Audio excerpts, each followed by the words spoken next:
لیکن امام اعظم کے تقویٰ اور طہارت کی اگر مثال دیکھنا ہے تو یہ واقعہ سننے کے بعد اندازہ ہوتا ہے کہ کیا پرہیزگاری اللہ تعالیٰ نے آپ کو عطا فرمائی تھی کہ ایک مرتبہ جا رہے تھے، راستے سے گزر رہے تھے، آپ کے پاؤں پر جو ہے کیچڑ لگ جاتا ہے، جوتے پر کیچڑ اچھل گیا، اس کو صاف کر رہے تھے، جب صاف کرنے لگے تو اس کا ایک خطرہ جو ہے چھیٹا ایک شخص کی دیوار پر گر گیا۔ اب وہاں پر دیوار کے سائے میں رہ کر سوچ رہے ہیں کہ کروں تو کیا کروں، دیوار پہ یہ کیچڑ اچھل گیا ہے، کیسے صاف کروں اس دیوار کو۔ اتنے میں اس گھر کی نوکرانیاں آنگن جھاڑ رہی تھی، آپ نے فرمایا کہ تمہارے مالک سے جا کر کہو کہ ابو حنیفہ دروازے پر اس کا انتظار کر رہا ہے۔ جب وہ مالک باہر آیا تو مجوسی تھا، آگ کا پجاری تھا،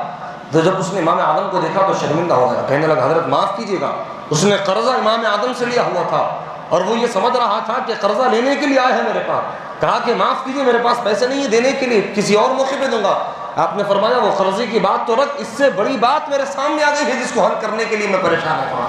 کیا بات ہے؟ تو آپ نے فرمایا کہ میں کیچڑ میرے جوتے پر لگا ہوا صاف کر رہا تھا، تیری دیوار پر گر گیا،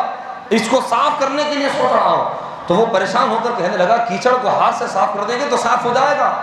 اس کے بارے میں اتنا سوچنے کی کیا ضرورت ہے؟ تو آپ نے فرمایا سوچ اس لیے رہا ہوں کہ اگر میں کیچڑ کو صاف کروں گا تو تیری دیوار کی مٹی بھی جھڑ جائے گی،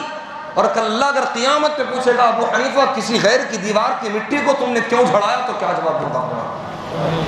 اگر نہیں صاف کر کر ویسے ہی رکھ دوں گا تو اللہ اگر پوچھے گا کہ ایک دیوار تھی تمہارے پاؤں نے اس کو عیبدار کر دیا تو کیا جواب دوں گا؟ فرمایا کیا کبھی غور بھی کیا ہے؟ ناجائز قبضہ کرتے ہیں زمینات پر، لیکن امت کے 83,000 مسائل کا حل کرنے والا وہ امام ایک مسئلے کو حل کرنے کے لیے سوچ رہا ہے۔ تو وہ مجوسی نے جب امام اعظم کی یہ پرہیزگاری کو دیکھا تو وہ زور سے چلا کر کہنے لگا ارے امام یہ دیوار کو تو بعد میں صاف کرو، کلمہ پڑھا کے میرے دل کو پہلے صاف کر دو۔ جس دین میں اتنی پاکی ہو کہ کسی غیر کی دیوار پر کیچڑ اچھل جائے تو اس کو صاف کرنے کے لیے سوچا جا رہا ہے، کیوں نہ ہو میں بھی اس دین میں داخل ہو جاؤں۔ کلمہ پڑھ کے مرشد کو اسلام ہوا، جب اسلام لایا آپ نے فرمایا جا تیرا قرض میں نے معاف کر دیا۔